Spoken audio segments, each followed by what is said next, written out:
قابل احترام ناظرین، بھائیوں اور بہنوں، پروگرام میں شرکت کرنے والے بزرگوں اور دوستوں، السلام علیکم ورحمۃ اللہ۔ آج کی اس مجلس میں ہم تاریخ کا جائزہ لیں گے اور آنے والے دور کی ایک ہلکی سی تصویر آپ کو دکھائیں گے۔ آج کی اس تقریر کا عنوان ہے مشرق و مغرب میں تیرے دور کا آغاز ہے۔ آج دنیا بھر کے مسلمان جو 150 کروڑ کی تعداد میں ہیں اور دنیا کی آبادی کا 1/4 ہیں، دنیا کے تقریباً 58 آزاد ممالک پر جن کی حکومتیں ہیں اور جو دنیا کے گوشے گوشے میں پائے جاتے ہیں، وہ کبھی کبھی حالات کی سختیوں کی وجہ سے مایوسی کا شکار ہونے لگتے ہیں۔ ہندوستان میں بھی اس طرح کی باتیں ہوتی رہتی ہیں، الزامات عائد کیے جاتے ہیں، جھوٹی باتیں پھیلائی جاتی ہیں، پروپیگنڈا کیا جاتا ہے اور اس کی وجہ سے لوگوں کو تکلیف اور مصیبت کا سامنا کرنا پڑتا ہے۔ لیکن وَعَلَى اللَّهِ فَلْيَتَوَكَّلِ الْمُؤْمِنُونَ، مومنوں کو، ایمان لانے والوں کو بس اللہ تعالیٰ ہی پہ بھروسہ کرنا چاہیے۔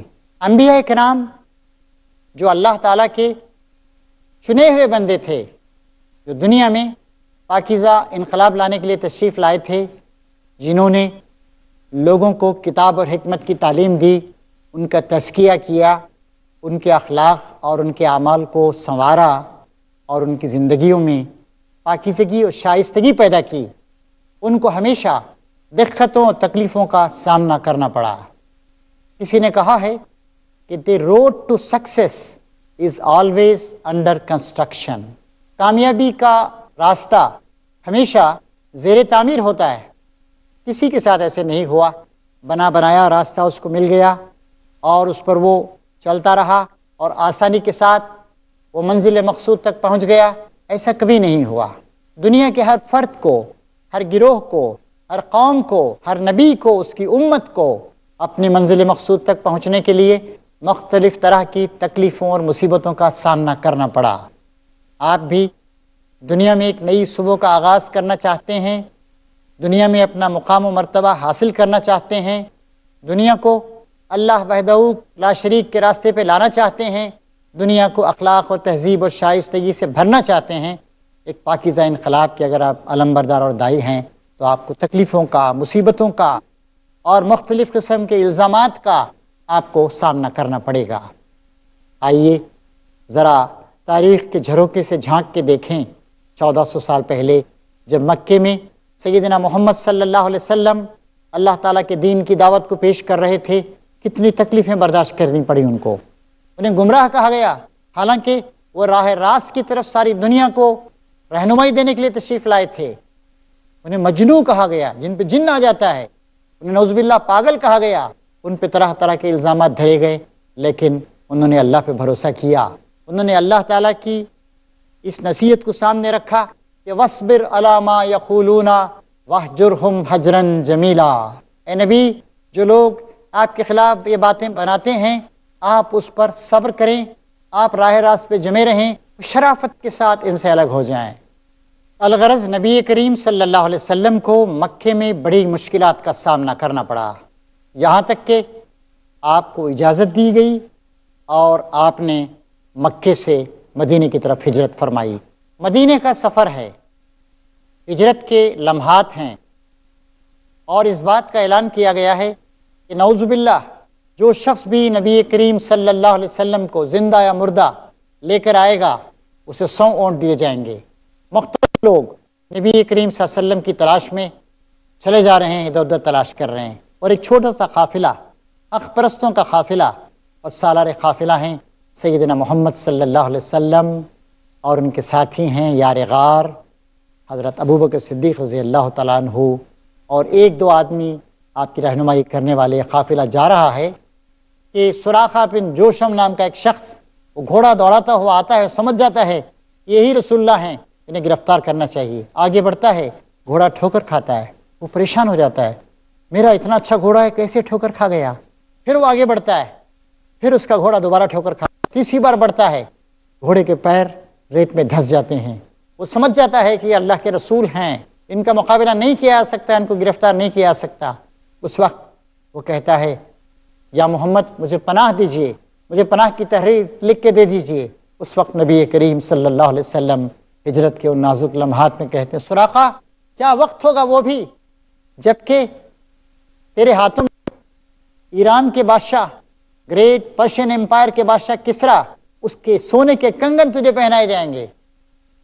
اور زمانہ آگے بڑھتا ہے، جنگ احزاب کا مرحلہ ہے، عرب کے تمام قبائل نے مل کر مدینے کا محاصرہ کر رکھا ہے، خندق کھود کر نبی کریم صلی اللہ علیہ وسلم مدینے کی حفاظت فرما رہے ہیں۔ کئی کے دنوں کے فاقے ہیں، زمینوں کو کھودنے کے لیے، خندق کھودنے کے لیے ان کے پاس آلات تک نہیں ہیں، یہودیوں سے قرض لیے گئے ہیں، کئی گز خندق کھودنی، شدید جاڑے کا موسم ہے، کھانے کے لیے کھانا پانی میسر نہیں ہے۔ اس وقت ایک سخت چٹان آتی ہے، لوگ اس چٹان کو توڑنے کی کوشش کرتے ہیں، چٹان ٹوٹتی نہیں ہے۔ نبی کریم صلی اللہ علیہ وسلم کدال منگواتے ہیں اور 2-3 ضربیں اس پہ لگاتے ہیں، جب ضربیں لگتی ہیں تو چنگاریاں اٹھتی ہیں، وہ کہتے ہیں کہ مجھے کسرا کے محل کے کنگورے نظر آ رہے ہیں۔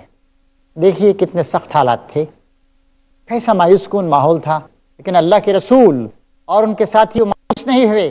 ان مشکل ترین حالات میں بھی نبی کریم صلی اللہ علیہ وسلم نے فرمایا کہ ایک دور آنے والا ہے جبکہ کسرا کا محل ٹوٹ جائے گا، ظلم کے نظام کا خاتمہ کر دیا جائے گا، اور پھر اس کے بعد اللہ تعالیٰ کا دین ہر جگہ پھیل جائے گا۔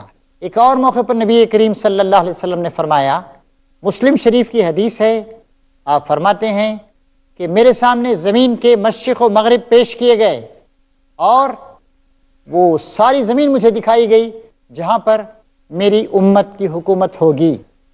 اور واقعی زمانے نے دیکھا کہ اسلام کا یہ سیلاب، یہ اخلاقی سیلاب، یہ پاکیزہ انقلاب، یہ انسان کو سچی عظمت عطا کرنے والا پیغام یہ ساری دنیا میں پھیل گیا۔ 100 سال کے اندر اندر ساری معلوم اور معروف دنیا پر اسلام کا قبضہ ہو گیا۔ سچی بات یہ ہے کہ یہ کسی کی شکست نہیں تھی، یہ شیطان کی شکست تھی، یہ کفر کی شکست تھی، یہ برائیوں کی شکست تھی، اور یہ کامیابی تھی تو انسانیت کی کامیابی تھی۔ ایک اور حدیث ہے، حضرت تمیم داری رضی اللہ تعالیٰ عنہ وہ اس حدیث کی روایت کرتے ہیں، آپ فرماتے ہیں میں نے رسول اللہ صلی اللہ علیہ وسلم کو یہ فرماتے ہوئے سنا ہے کہ یہ دین اسلام ضرور ان تمام جگہوں تک پہنچ کر رہے گا جہاں سے دن اور رات کا گزر ہوتا ہے، جہاں بھی دن ہوتا ہے، جہاں بھی رات ہوتی ہے، اللہ تعالیٰ کا یہ سچا دین وہاں پر پہنچ جائے گا۔ اور اللہ تعالیٰ کسی بھی شہر اور دیہات کے گھر میں اس دین کو پہنچائے بغیر نہیں رہے گا۔ عزت والے کو عزت دے کر اور ذلیل کو رسوا کر کے اسلام کو اللہ تعالیٰ عزت بخشے گا، غالب کرے گا، اور کفر کو، نافرمانی کو، سرکشی کو رسوا کرے گا۔ اور زمانہ نے اس کو دیکھا کہ واقعی ایسے ہوا، 100 سال کے اندر اندر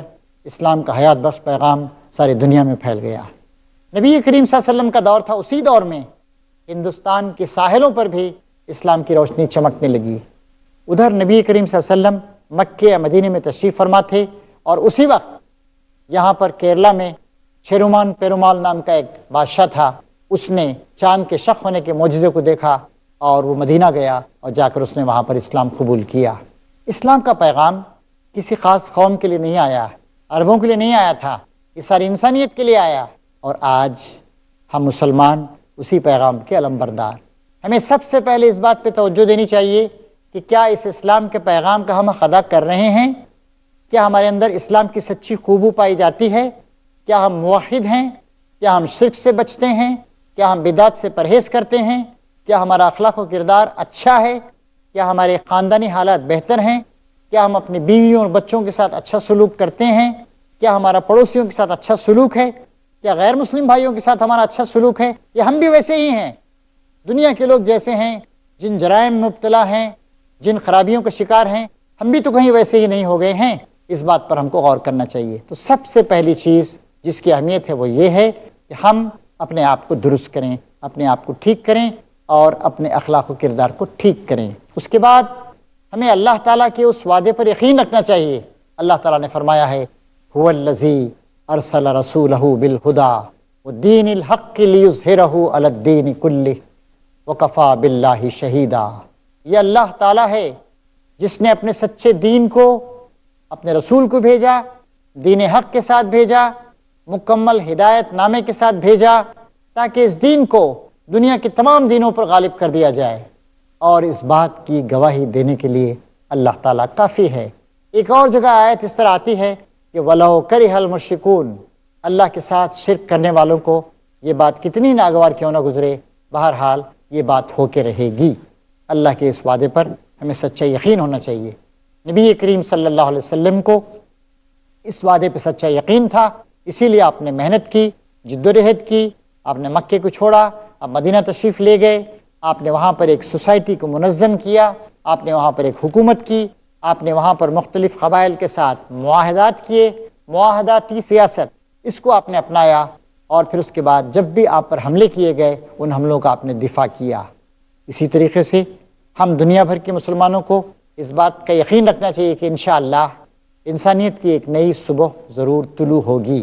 انسان مظالم کا جو شکار ہے، یہ مظالم ختم ہوں گے، انسان غربت سے، جہالت سے اور ہر طرح کی خرابیوں کے پھندوں سے آزاد ہوگا۔ اس کے لیے ہم کو جدوجہد کرنی ہے، اس کو ہم کو کوشش کرنی ہے۔ اس جگہ قرآن مجید کی وہ آیت ہمیں اپنے سامنے رکھنی چاہیے جس میں فرمایا گیا ہے کہ کنتم خیر امت اخرجت للناس تأمرون بالمعروف وتنہون عن المنکر وتؤمنون باللہ، تم وہ بہترین امت ہو جس کو لوگوں کے لیے نکالا گیا ہے، اور تمہاری خصوصیت یہ ہے کہ تم اللہ تعالیٰ پر ایمان لاتے ہو اور نیکی کا حکم دیتے ہو اور برائیوں سے روکتے ہو، یہ تمہاری خصوصیت ہے۔ تو اس آیت پر، اس کے مفہوم پر ہمیں توجہ دینی چاہیے، کوشش کرنی چاہیے، جدوجہد کرنی چاہیے۔ آئیے پھر ایک اور نظر اسی دور سعادت پر ہم ڈالیں۔ آخری ایام ہیں نبی کریم صلی اللہ علیہ وسلم کے، آپ آخری حجۃ الوداع، وداعی حج کے لیے مدینے کو چھوڑ کر مکہ تشریف لا چکے ہیں۔ حج کے مختلف ارکان انجام دیے جا رہے ہیں، یہاں تک کہ 9 ذی الحج کا دن آ گیا۔ نبی کریم صلی اللہ علیہ وسلم میدان عرفات میں جبل رحمت کے سائے میں آپ کھڑے ہو کر آخری خطبہ ارشاد فرما رہے ہیں۔ آپ تمام اہم نصیحتیں لوگوں کے سامنے پیش کرتے ہیں، بتاتے ہیں کہ آئندہ سے جاہلیت کے کسی طریقے پر تمہیں عمل پیرا نہیں رہنا چاہیے، تمہیں اللہ وحدہ لا شریک کی عبادت کرنی چاہیے، تمہیں آپس میں اختلافات کا شکار نہیں ہونا چاہیے، تمہیں اپنی بیویوں کا اور خواتین کا اور کمزور طبقات کا خیال رکھنا چاہیے، تمہیں سود سے پرہیز کرنا چاہیے، تمہیں قتل و خون سے پرہیز کرنا چاہیے، تمہیں شرک سے بچنا چاہیے۔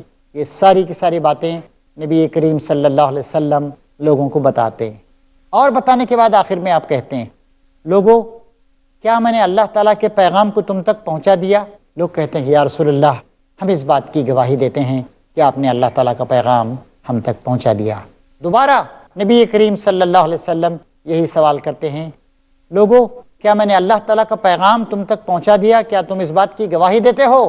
کہتے ہیں کہ اے اللہ کے رسول آپ نے واقعی اللہ تعالیٰ کا پیغام ہم تک پہنچا دیا۔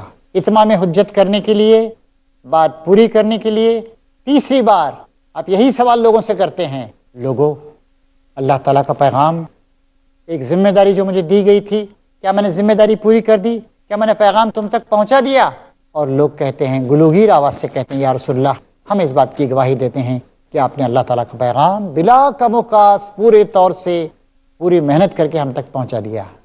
پھر نبی کریم صلی اللہ علیہ وسلم آسمان کی طرف دیکھتے ہیں اور انگلی اٹھا کے کہتے ہیں اے اللہ تو بھی گواہ رہ، اے اللہ یہ لوگ گواہی دے رہے ہیں تو بھی گواہ رہ کہ میں نے تیرا پیغام تیرے بندوں تک پہنچا دیا۔ پھر مجمع سے مخاطب ہو کر نبی کریم صلی اللہ علیہ وسلم ایک بہت چھوٹی لیکن بڑی ہی اہم نصیحت کرتے ہیں فَلْيُبَلِّغُ الشَّاهِدُ الْغَائِبُ، جو لوگ موجود ہیں وہ غیر موجود لوگوں تک اس پیغام کو پہنچا دیں۔ یہ پیغام قیامت تک کے لیے ہے، یہ پیغام کبھی ختم نہیں ہوگا، یہ پیغام ساری انسانیت کے لیے ہے، یہ پیغام اس بات کا ہے کہ اے اللہ کے بندو آؤ ہم اللہ کے بندے بن جائیں، اے اللہ کے بندو آؤ ہم اللہ تعالیٰ ہی کی بندگی کریں، ہم اس کے علاوہ کسی کے آگے سر نہ جھکائیں، کسی سے ڈرے نہیں، اس کے راستے پہ چلیں، اس کے احکام پہ چلیں، اس کے حلال کی ہوئی چیزوں کو حلال سمجھیں، اس کی حرام کی ہوئی چیزوں کو ہم حرام سمجھیں۔ آج ساری دنیا میں اس مقصد کے لیے جدوجہد ہو رہی ہے۔ ہمارا ملک ہندوستان، یہاں بھی اسی کے لیے کوشش کی جا رہی ہے۔ اتنا بڑا ملک، 116 کروڑ کی آبادی، اور تیزی کے ساتھ بڑھ رہی ہے، 120 کروڑ کو ٹچ کرنے والی ہے چاہے 2-3 سال کے اندر۔ اتنی بڑی آبادی، اتنے وسائل، تعلیم ہمارے ہاں ترقی کر رہی ہے، ہمارا گروتھ ریٹ اچھا خاصا ہے۔ پہلے ہمارا گروتھ ریٹ 4-5% ہوتا تھا، 9% تک پہنچ گیا۔ اس سال اکنامک ڈیفیکلٹیز کے باوجود 7 to 7.5 رہنے کی امید ہے۔ ہمارے ہاں 300 یونیورسٹیاں ہیں، ہمارے ہاں پروفیشنل کالجز تقریباً 2-2.5 ہزار کی تعداد میں ہیں۔ صرف انجینئرنگ کالجز ہندوستان میں 1.5 ہزار کی تعداد میں ہیں۔ ہمارے ہاں لٹریسی تقریباً 70% کو ٹچ کر رہی ہے۔ اتنا بڑا ملک، اس ملک میں ٹھیک ہے کچھ ایسے لوگ ہیں جو تنگ نظری کا شکار ہیں، جو اسلام کو سمجھتے نہیں، جو مسلمانوں کے ساتھ دشمنی کرتے ہیں۔ کوئی بات نہیں، ان کا جو فرض ہے وہ اہل سیاست جانے۔ میرا پیغام محبت ہے جہاں تک پہنچے، ہم کو سب کا خیر خواہ رہنا ہے، ہم کو برائی کا بدلہ بھلائی سے دینا ہے۔ اللہ تعالیٰ کہتا ہے وَلَا تَسْتَوِي الْحَسَنَةُ وَلَا السَّيِّئَةُ ادْفَعْ بِالَّتِي هِيَ أَحْسَنُ فَإِذَا الَّذِي بَيْنَكَ وَبَيْنَهُ عَدَاوَةٌ كَأَنَّهُ وَلِيٌّ حَمِيمٌ۔ بھلائی اور برائی دونوں برابر نہیں ہو سکتے ہیں۔ تم برائی کا بدلہ ایسی بھلائی کے ذریعے سے دو جو بہت اعلیٰ پیمانے کی ہو۔ اس کا نتیجہ یہ ہے کہ جو تمہارا پکا دشمن ہے وہ تمہارا گہرا دوست بن جائے گا۔ یہ طریقہ ہم کو اختیار کرنا ہے۔ اس کے لیے صبر کی ضرورت، اس کے لیے عجلت، جلد بازی نہیں کرنی چاہیے، صبر کے ساتھ کام کرنا ہے۔ اس کے لیے برائی کے بدلے میں بھلائی کرنے کا حوصلہ پیدا کرنا ہے۔ اس کے لیے گالیاں سن کر مسکرانے کی ہمت پیدا کرنی ہے۔ اس کے لیے جو ہمارا برا چاہتے ہیں ان کا بھلا چاہنے کی ضرورت۔ آج مسلمانوں کو ہندوستان میں یہی رویہ اختیار کرنا چاہیے، ساری دنیا میں بھی رویہ اختیار کرنا چاہیے۔ آج دنیا بھر میں ہم دیکھتے ہیں، مغربی ممالک میں دیکھتے ہیں کہ وہاں پر لوگ اسلام کے بارے میں پڑھ رہے ہیں، جان رہے ہیں، سوچ رہے ہیں۔ آج بہت سارے ہزاروں ویب سائٹس ہیں، آج بہت سا لٹریچر ہے، اس سے لوگ فائدہ اٹھا رہے ہیں۔ اسلام کیا ہے؟ اسلام ایک برننگ ٹاپک، ایک بہت بڑا سوالیہ نشان بن گیا ہے، دنیا کا کوئی ملک ہو۔ اور اسی لیے جو لوگ اسلام کو نہیں سمجھتے ہیں وہ اسلام کے بارے میں غلط فہمیاں پھیلانے کی کوشش کر رہے ہیں۔ یہ چیز ہوتی رہے گی۔ غالب نے کہا تھا ہوتا آیا ہے کہ اچھوں کو برا کہتے ہیں۔ اچھوں کو برا کہنا یہ پرانا طریقہ ہے، اس سلسلے میں مایوس ہونے کی ضرورت نہیں۔ ہمیں کام کرنا ہے، مسلسل کام کرنا ہے۔ مغربی ملکوں میں ہم دیکھتے ہیں، دنیا کے اکثر ملکوں میں ہم دیکھتے ہیں، ابھی دیکھیے مثلاً اکنامک کرائسس دنیا میں بڑھتا چلا جا رہا ہے، اور دنیا اس بات کو سمجھ گئی ہے کہ سود کی وجہ سے، بیاج کی وجہ سے سب کچھ ہو رہا ہے۔ اسلام نے سود کو حرام قرار دیا۔ اسلام نے کہا کہ جو شخص سود کھاتا ہے اس کی حالت ویسی ہے جس کو شیطان نے چھو کر پاگل کر دیا ہو۔ اللہ تعالیٰ کہتا ہے کہ اللہ تعالیٰ تجارت کو فروغ دیتا ہے اور سود کو کچل دیتا ہے، اس کا مٹھ مار دیتا ہے۔ سود کی وجہ سے کیا ہوتا ہے؟ دولت کچھ ہاتھوں میں جا کر جمع ہو جاتی ہے، کنسنٹریشن آف ویلتھ ہو جاتا ہے، ڈسٹریبیوشن آف ویلتھ نہیں ہوتا ہے۔ آج امریکہ کے بڑے بڑے بینک، لیہمین جیسے بینک، بڑے بڑے بینک جو 40 سال 70 سال 100 سال سے بزنس کر رہے تھے وہ سب کے سب دیوالیہ ہو رہے ہیں۔ ان کی غلط پالیسیاں انہیں ڈبو رہی ہیں۔ آج دنیا اس پہ توجہ دے رہی ہے کہ ہمیں ایک ایسا اکنامک سسٹم چاہیے جو ایکسپلائٹیشن سے پاک ہو۔ ہمیں ایک ایسا اکنامک سسٹم چاہیے جس میں بیاج نہیں ہو، چنانچہ جس میں صرف پروفٹ موٹیو نہیں ہو، پیپل ہو بلکہ پروفٹ نہیں ہو، پہلے پیپل اور بعد میں پروفٹ۔ ابھی ویسٹرن کنٹریز میں، نیو یارک وغیرہ میں بہت سے لوگوں نے ڈیمانسٹریشنز کی اور کہا کہ پیپل ناٹ پروفٹ، عوام کو اہمیت دینی چاہیے، انسان کو، نہ کہ پروفٹ کو اہمیت دینی چاہیے۔ تو اس طریقے سے اسلام ہمارے سامنے یہ نظریہ پیش کرتا ہے کہ سود غلط ہے، ایکسپلائٹیشن غلط ہے، مزدوروں کو، غریبوں کو ان کا حق ملنا چاہیے۔ اس طریقے سے بھی لوگ اسلام کی طرف آ رہے ہیں۔ عورت ایک تفریح کی چیز ہو گئی ہے، ایک سیکسول ٹوائے ہو گئی ہے۔ ایک طرف تو کہا جاتا ہے کہ عورت مرد کے برابر ہے، لیکن اس کو درجہ نہیں دیا جاتا ہے۔ عورت کو بازاروں کی زینت، کلبس کی زینت، ڈانس کرنے والی، دیکھیے اخبارات میں کیسی ننگی تصویریں آ رہی ہیں عورتوں کی، کتنی شرم کی بات۔ اس کے مقابلے میں اسلام ہمیں بتاتا ہے کہ عورت کی عزت کی جائے۔ اسلام یہ بتاتا ہے کہ کسی عورت پہ نگاہ پڑ جائے تو فوراً نگاہ کو جھکا لو۔ حضور نے فرمایا ایک بار، اے علی، غلطی سے تیری کی ایک نگاہ کسی عورت پر، غیر عورت پر پڑ گئی، اجنبی پر، تو ایک نگاہ جو غلطی سے پڑ گئی اس کو تو اللہ تعالیٰ معاف کر دے گا، لیکن خبردار دوسری نگاہ اس کو نہ ڈالنا۔ عورتوں کی عزت ہونی چاہیے، عورتوں کو سماج میں مقام و مرتبہ ملنا چاہیے۔ اور مغرب میں بات ہو رہی، مغرب میں اگر ایک مرد اسلام قبول کرتا ہے تو اس کے مقابلے میں 3 عورتیں اسلام قبول کرتی ہیں، 4 عورتیں اسلام قبول کرتی ہیں۔ کیا وجہ ہے اس کی؟ اس کی وجہ یہ ہے کہ they find that there is greater respect and greater protection for women under Islamic system۔ اسلامی نظام میں ان کے لیے زیادہ حفاظت ہے اور زیادہ عزت ہے، اس لیے اسلام کی طرف وہ آ رہی ہیں۔ تو دنیا کے مختلف واقعات، دنیا کا سود سے بیزار ہونا اور ایک منصفانہ اسلامی معاشی نظام کی طرف آنا، خواتین کا اسلام کے دامن میں پناہ گزین ہونا، لوگوں کا شرک سے باز آنا، لوگوں کا میننگ آف لائف کی تلاش میں جو لوگ ہیں ان کا اسلام میں اور قرآن میں میننگ آف لائف کو ڈسکور کرنا کہ ہاں اسلام ہمارے سامنے زندگی کی صحیح تشریح کرتا ہے، کریکٹ ویو آف لائف ہمارے سامنے پیش کرتا ہے، زندگی کا ایک مقصد دیتا ہے، ایک آبجیکٹو دیتا ہے، زندگی کو ایک مقدس امانت اللہ تعالیٰ کی قرار دیتا ہے، لہٰذا اسلام ہمارے مسائل کا حل ہے۔ تو بھائیوں اور بہنوں، مایوس ہونے کی ضرورت نہیں ہے، اللہ تبارک و تعالیٰ پہ بھروسہ رکھنا چاہیے۔ اور علامہ اقبال نے کہا تھا، مشرق و مغرب میں تیرے دور کا آغاز ہے، اٹھ کے اب بزم جہاں کا اور ہی انداز ہے، مشرق و مغرب میں تیرے دور کا آغاز۔ ضرورت ہے کہ اٹھیں، کوشش کریں، جدوجہد کریں، کمر باندھیں، اپنے اخلاق و کردار کو درست کریں، انسانوں کی سچی خیرخواہی کا حق ادا کریں، انسانوں کی خدمت کریں اور ساری انسانیت کو اللہ تعالیٰ کی طرف، ان کے مالک کی طرف بلائیں۔ اللہ تعالیٰ سے دعا ہے کہ وہ اس سلسلے میں اور زیادہ کوششیں کرنے کی ہم کو توفیق عطا فرمائے، ہمارے دلوں کو ایمان سے، اپنی محبت سے، انسانوں کی محبت سے بھر دے اور ہمیں کامیابی سے نوازے۔ وآخر دعوانا ان الحمد